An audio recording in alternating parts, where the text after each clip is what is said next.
अब जो भक्ति कर रहे हैं वो ये सोचकर कर रहे हैं कि हम सही भक्ति कर रहे हैं। इसका निर्णय कैसे होगा कि हम भक्ति सही कर रहे हैं गलत कर रहे हैं? अब ये दास कहता है कि सब विश्व में सभी संतों के पास, किसी भी संत के पास यथार्थ भक्ति मार्ग नहीं है।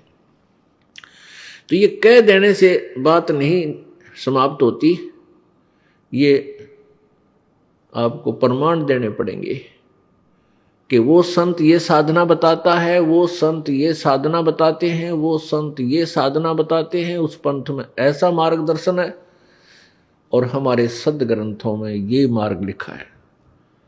पुण्यात्माओं, कोई भी वस्तु है, किसी का हम पैमाइश करते हैं, किसी की तुलना करते हैं, तो उसका कोई आधार मानना होता है।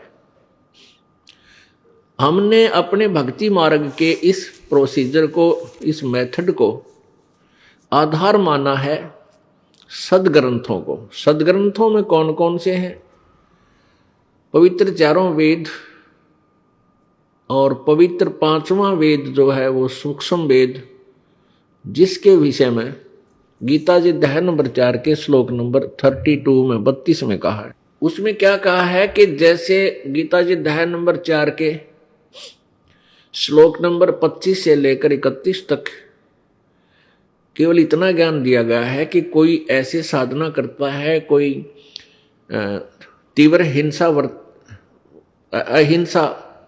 व्रत रखता है, जैसे मुंह पर पट्टी बांध ली, नंगे पैरों चलना, और कुछ देवताओं की पूजा करते हैं, कोई केवल योग आसन करते हैं, कोई प्राणायाम करते हैं, कोई श्वास उश्वास की क्रियाओं पर ही विश्वास रखते हैं, कोई शब्द आदि से अपनी इंद्रियां हटा देते हैं, इन विकारों से, यानी संयमी बनने से ही अपने आप को मान लेते हैं हम सत साधना कर रहे हैं।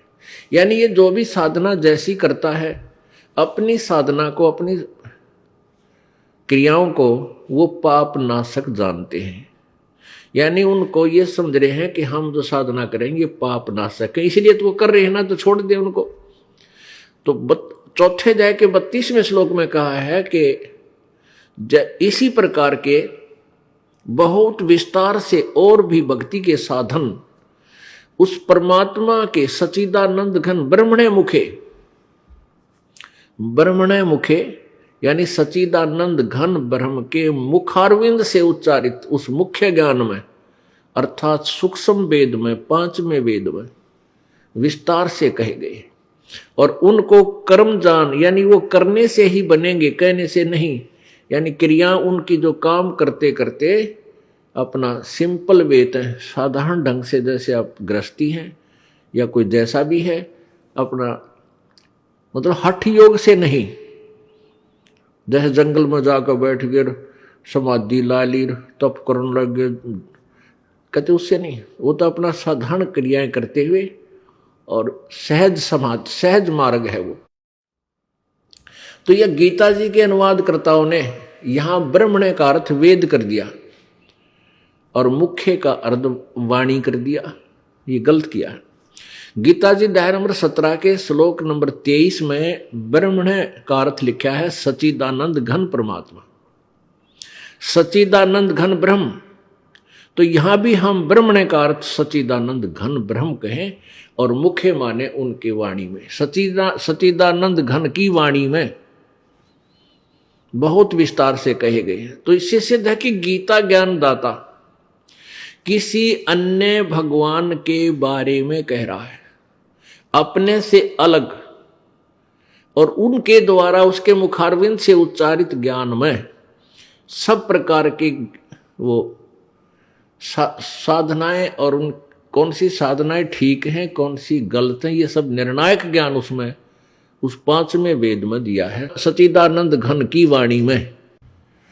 तो पुण्यात्माओं, हमने आधार माना है पवित्र चारों वेदों को और पवित्र ये सच्चिदानंद घन की वाणी को, यानी कबीर वाणी को, और